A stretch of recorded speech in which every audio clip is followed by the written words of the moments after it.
Hi, I'm Rahel Philipose and you are listening to Three Things, the Indian Express news show. In this episode, we discuss why the Congress decided to take a cautious approach towards the Uniform Civil Code. We also talk about a heist in Punjab where a ragtag group of amateurs led by a con woman managed to rob a firm of nearly 8.5 crore rupees. But first we talk about a new kind of rivalry between the world's largest economic powers. Traditionally, oil and natural gases have been a cause of rift between the economic powerhouses of the world. But now there is a new area where countries like China and the US are fighting over. And that is technology. Technology and the dominance over technology is becoming a new frontier in geopolitics. That's the Indian Express's national editor of strategic affairs, Nirupama Subramanian. And she says that we can see this play out in the way that countries are now fighting over chips or semiconductors. In today's world, almost everything uses semiconductors. You can call them chips, you can call them wafers, whatever. But these are used in almost every device in the modern world. Computers, your telephones, your fridge, your washing machine, your dishwasher, cars, various systems in cars, whether that's the screens that you have in cars that tell you if something behind your car that you're going to reverse into, or other types of things, including artificial intelligence. All these things require chips. And Nirupama says that countries like the US and China have realized that they not only need to be self-sufficient in building a semiconductor industry, but they also need to dominate the world market.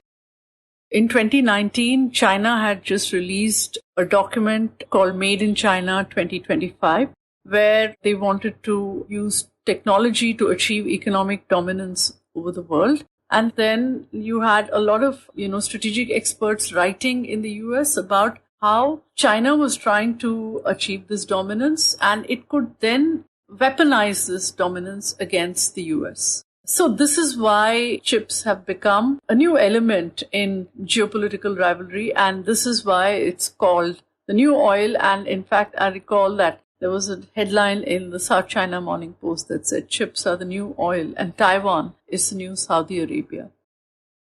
And she says this is because Taiwan houses the world's biggest semiconductor manufacturers. And for those who may not already know, China and Taiwan have a history of conflict where China has in the past claimed Taiwan as part of its territory and has often conducted military exercises near the Taiwanese territory.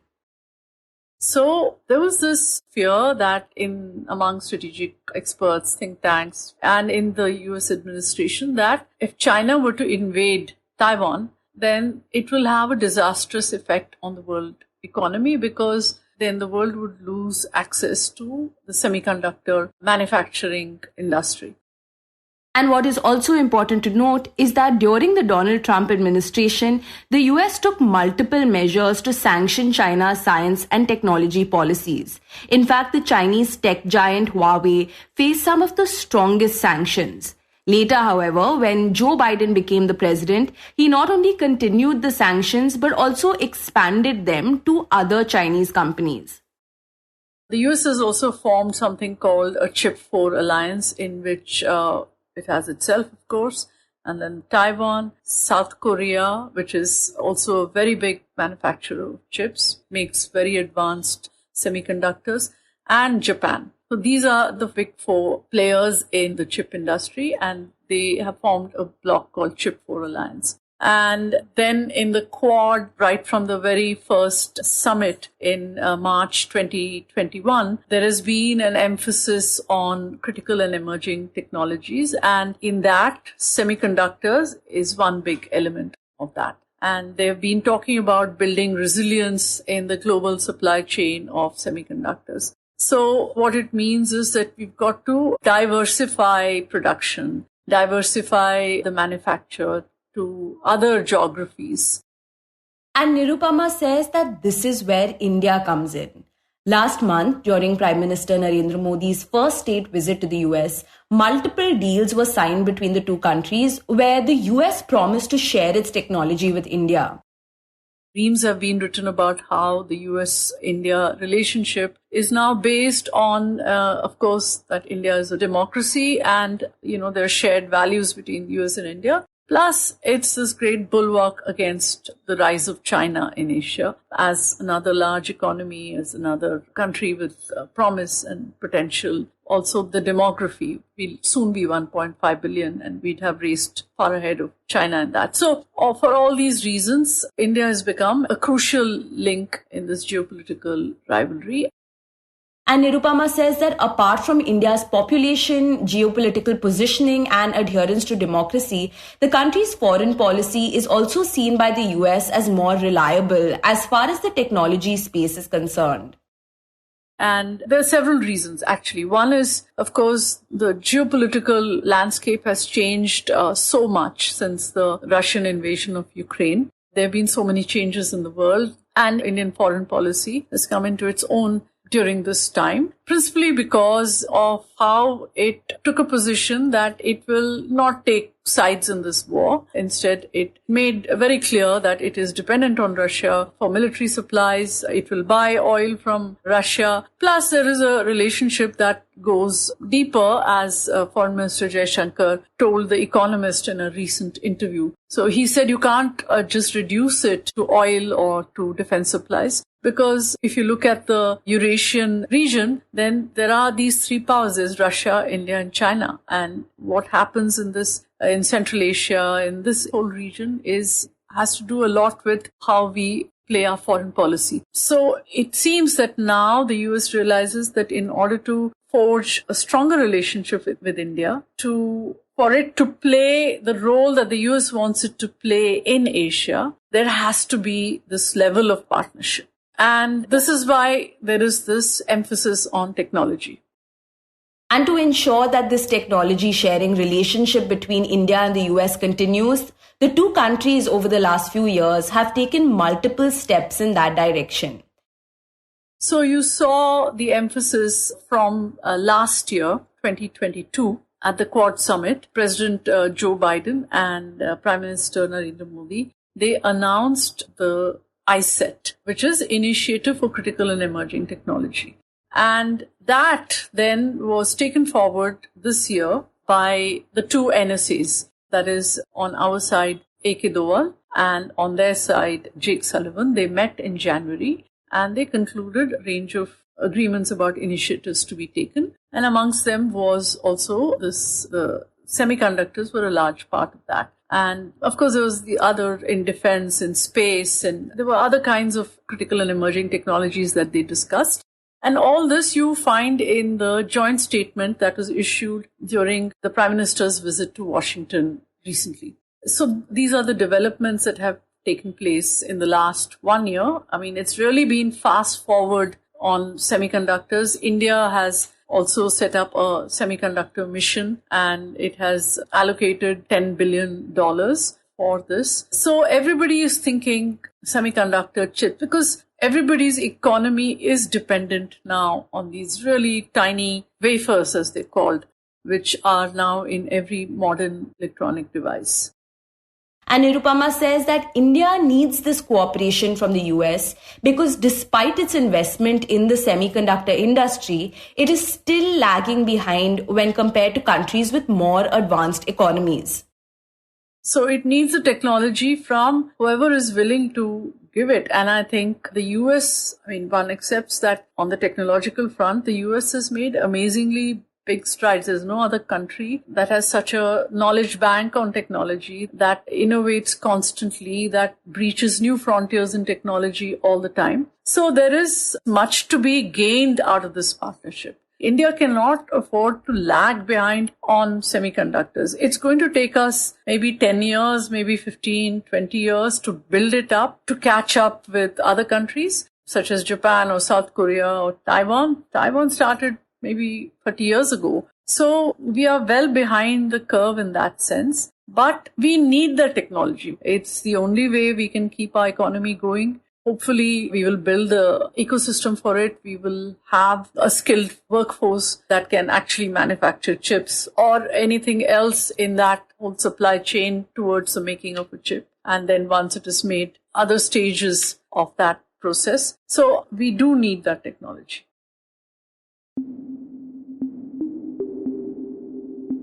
And next, we talk about the Uniform Civil Code. Last week, during a rally in pole-bound Madhya Pradesh, Prime Minister Narendra Modi made a pitch for the contentious Uniform Civil Code, saying that the state is obligated to secure a UCC for its citizens. एक घर में परिवार के एक सदस्य के लिए एक कानून हो, परिवार के दूसरे सदस्य के लिए दूसरा कानून हो, तो क्या वो घर चल पाएगा क्या? कभी भी चल पाएगा क्या? फिर ऐसी दोहरी व्यवस्था से देश कैसे चल पाएगा? हमें याद रखना है कि भारत के संविधान में भी नागरिकों के समान अधिकार की बात कही गई है। साथियों, Now, since he gave this speech, the opposition has been criticizing his comments. The Congress, which is one of the principal opposition parties, claimed that the BJP government is diverting people's attention from current issues like the conflict in Manipur, price rise and unemployment. You are not even talking about the Manipur. Burning last 60 days, Manipur is burning. Not even a single answer has been by Prime Minister. Not even a peace call. They were distracting all. But last Saturday, the Congress decided to change tack and take a more cautious approach towards the Uniform Civil Code. To know why the opposition party decided to do so, my colleague Utsa Sarmin speaks to the Indian Express's Manoj CG. So Manoj, what is the reason that the Congress has now decided to take a more cautious approach to the UCC? So on Saturday, the Parliamentary Strategy Group of the Congress met. The meeting was chaired by Congress Parliamentary Party Chairperson Sonia Gandhi, attended by Congress President Mallikarjun Kharge and senior leaders of the party. So we all know that the monsoon session of the Parliament is beginning on July 20. So at the meeting, there was this discussion on what should be the party's line. The Congress historically has not been in favor of a common civil code. Ever since the BJP started making Ram Temple, abrogation of Article 370 and the Uniform Civil Code as its main core agenda, the Congress has not been very comfortable with it, and the Congress has in the past also made it amply clear. So now the issue was discussed. So there was one view that, in terms of certain personal laws when it comes to, equal inheritance for sons and daughters, and if there are progressive changes that the government plans to do in personal laws across religions, the party should not be opposing that. But if the Uniform Civil Code is part of a dog whistle politics, or if it's an attempt to, subsume many of the personal laws, encroach upon the personal laws of various communities, then the party cannot support that. It is simply an assault on the diversity. So that second part has been the Congress's position for long. So on this, then there was this argument that so far the Law Commission has put out a public notice, and then the Prime Minister had made a mention. So there is no draft, no document in front of the Congress, or for that matter in front of the country. So since in the absence of a draft, a bill or a report, the party should not be rushing in to take a position. Let's first wait for the government to make the first solid move. Okay, so the Congress is saying that they would wait for the draft to come out before they speak against it. But the BJP government in Uttarakhand released a UCC draft which may become the blueprint for a nationwide UCC. So what is the argument of the Congress behind taking this cautious approach when we already have a sense of what might be coming? Exactly, as you asked, it is still in the realm of may, and it's still in the realm of speculation. The sense is that the Uttarakhand draft may be the basis for bill that the central government might be planning. So it's all in the realm of, sense. That is the sense, that might happen, that may happen. So the Congress party, given that it's the main opposition party, that the sense was that why rush into, give a statement and give the BJP an opportunity to, shift the narrative or dominate the narrative. For the Congress party, it has been raising the issue of Manipur for some days. Senior Congress leader Rahel Gandhi has visited Manipur as well. And there are a raft of other issues which the party has been raising occasionally, periodically, and in fact very continuously also. So UCC kind of an issue would the Congress party believe would help the BJP, shift the narrative. So why give that opportunity to the BJP now? One leader told me, we will wait for cross the bridge when it comes. So now the sense in the Congress party is that, it's kind of the BJP is kind of setting a trap and the party should not be, walking into that trap.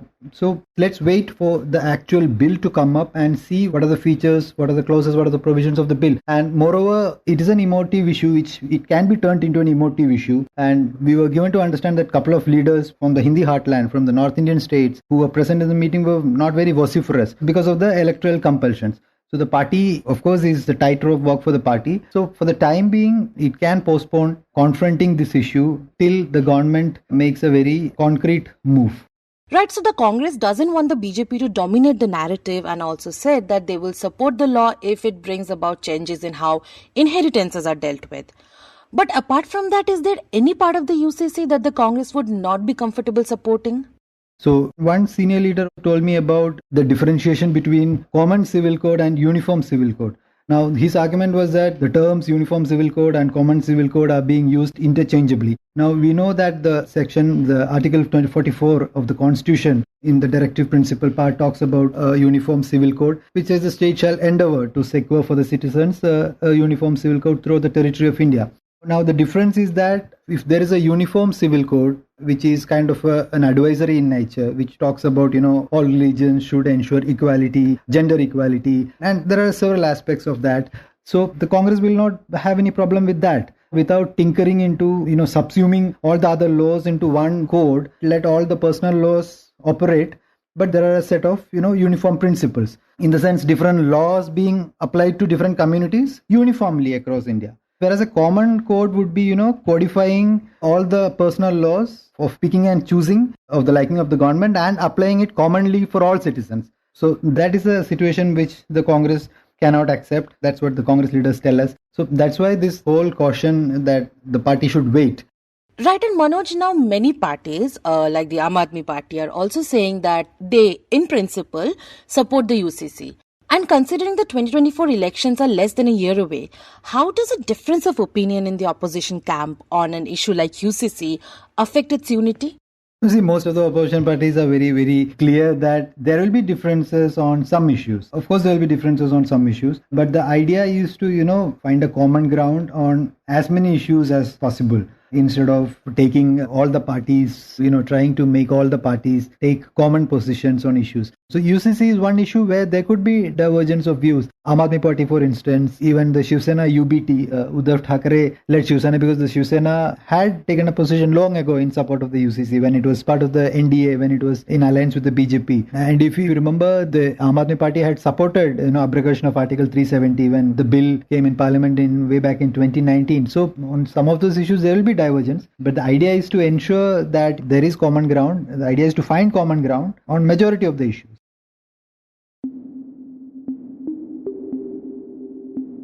And finally, we talk about a heist in Punjab. Last month, 10 people in Ludhiana barged into an office of a cash management firm and managed to rob nearly 8.5 crore rupees. The robbers tied up the security guards outside the office, snatched their weapons, held the staff members at gunpoint, stuffed their bags with cash, and fled in the firm's own cash van parked outside. The firm in question was CMS Indo Systems Limited. When we spoke to the Indian Express's Divya Goyal, she told us more about it. So, according to the police, even these people were not expecting that they will get 8 crore. It was a kind of a sheer luck that this much cash was there lying on the table when they robbed the firm, because the staff there was filling the machine cassettes. ATM machines, they have cassettes which have to be filled with cash. So it was sheer luck that at the time when they robbed, this much cash was lying on the table and they literally got it served on a platter. This robbery, she says, unfolded over the course of 11 days and finally concluded earlier last month when the police were able to make 18 arrests and recover about rupees 7 crore of the stolen cash. Divya says that while on the surface this may seem like your textbook robbery, it is the aftermath and the backstory that has left investigators in Punjab baffled. Now, to understand this story, we should first know that the leader of this 10-member gang was a 29-year-old woman from Ludhiana named Mandeep Kaur, alias Mona. She was a tout. She was a class 12 pass and she used to visit Ludhiana courts. She used to do small time things like assisting a lawyer or helping people with documentation. She would often introduce herself as a lawyer, whereas she was not. She would dress up in white shirt and black trousers and tell people that she's a vakil, whereas she wasn't.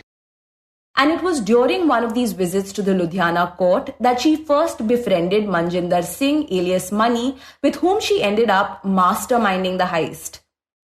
Now, Money happened to be an employee at CMS Indo Systems Limited, the cash management firm that they eventually robbed. So, Money also used to come to the courts to fill the ATM machines because he worked with the cash firm. So that is how they met almost 6 months ago in the court complex and their friendship started. But how do two people go from being friends to being co-conspirators of a massive robbery? Well, Divya says both Money and Mona were neck deep in debt and were desperate for a way out. Both Money and Mona, they come from very humble families. Money's father had died due to cancer. And he was one among the 3 brothers who was earning for the family. His younger brother just left for UK few months back and he had taken loan for his younger brother to send him abroad. He had some 20 lakh loan according to police. And also he was earning just 12,000 rupees working as the cash custodian with this firm. The salary was too low. And same goes for Mona. Mona was also not earning much and she and her husband both had debt of around 10 lakh. They had to repay that loan. And so the two of them planned the heist. They knew they couldn't do it alone, so they recruited what Divya describes as a pretty ragtag group of people, none of whom had a criminal past. Very immature, carpenter, painter, laborer. One is the eyes aspirant, one is the graduation student, the other one is a brick kiln worker. They were not robbers, they were not criminals, they don't have any past criminal record. And according to police, they belong to very poor families. All of them were living in just 1 or 2 room houses and they didn't even have the space to hide cash from their families. So now this ragtag group of people, led by Mona and Money, robbed the office on the 10th of June and chanced upon 8 crore rupees, as Divya had mentioned. They were a group of 10 people. 5 were the accomplices of Money and others with Mona. So after they robbed the cash, they sat in the cash van. They took off from the CMS office and then they reached village Dhat, which is almost like 20 kilometers from where the robbery happened. There was an abandoned spot near the bushes, kind of a jungle. They unloaded the entire cash at that spot. After that, the task was to abandon the cash van because it belonged to the company. So they further went to Mandyani village. They abandoned the cash van there. And then they came back to the spot where they had unloaded the cash bags. And then all of them picked up the cash bags and dispersed. Now, Divya had earlier mentioned that most of the robbers didn't even have a place to safely store all the stolen cash. So most of them resorted to stashing it away in places like septic tanks, washing machines, and bed boxes. She says that they had been instructed not to use the currency notes as they were brand new and could easily be tracked. Ultimately, though, about 3 days after the robbery, the police were able to arrest 2 of the robbers, a painter named Vicky and a carpenter named Lambu. And that was when this case began to unravel.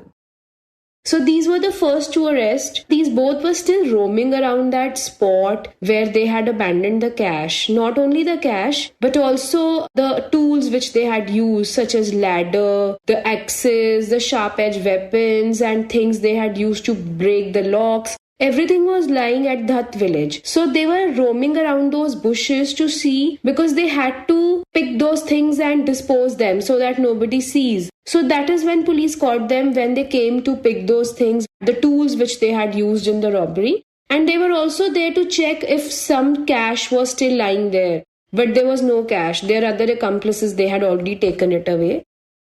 And now, after his arrest, Vicky, the painter, revealed that Money was his cousin and a co-conspirator in the crime.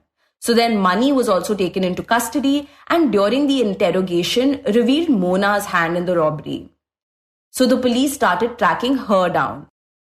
So after Mani was arrested, he revealed to the police that all of them had planned to pursue some pilgrimage according to their faith, such as Haridwar, Hemkund Sahib and Kedarnath. So Mona and her husband Jaswinder, they had already left for Hemkund Sahib and also taken some robbed cash along. And initially their families told police they might have fled to Nepal. So the police also got LOCs issued. But then it was found that it wasn't Nepal but Hemkund Sahib in Uttarakhand. So a team of Ludhiana police led by Inspector Byan Juneja, they went all the way to Hemkund Sahib. They trekked for 18 kilometers from Govindghat to the Hemkund Gurdwara, and there they identified the couple, but they did not arrest them there and then. They first waited for the couple to pray at the Gurudwara and then they arrested them. And the most important part about this investigation has been, according to the police commissioner Mandeep Singh Sidhu, that none of the 10 accused who came for the robbery or their other accomplices, none of them, they were so intelligent that none of them were carrying phones when they committed their robberies. So locating them, their locations was completely impossible. So the entire case was cracked with human intelligence and informers. The phone locations had no role to play in it. But the story doesn't end there. During its investigation, the police had recovered the biggest tranche of stolen money, about 2.25 crore rupees, from one of the cars that had been used for the robbery. But they noticed that one of the windows of the car was broken. So that is what raised the suspicion that even the cash from this car was stolen by somebody. And then it came to light that a group of 6 more thieves who knew that a robbery had happened, who knew that there was this much money in the car, they stole 1 crore from the car. And that is a separate gang of 6 thieves. So we can say that the robbers further met the thieves. The robbers were further burgled. And then the police recovered 88 lakh from those 1 crore rupees, and all those 6 thieves are boys in their 20s who are either studying or pursuing IELTS. They just wanted few lakhs, 1 lakh, 2 lakhs, so they distributed among themselves. You were listening to 3 Things by the Indian Express. Today's show was hosted by me, Rahel Philipose, and written and produced by me, Rahel Philipose, Shashank Bhargava and Utsa Sarmin, who originally spoke to Nirupama for the first segment. It was edited and mixed by Suresh Pawar. If you like the show, then do subscribe to us wherever you get your podcasts. You can also recommend the show to someone who you think will like it. Share it with a friend or someone in your family. It's the best way for people to get to know about us. You can also tweet us at Express Podcast and write to us at podcast@indianexpress.com.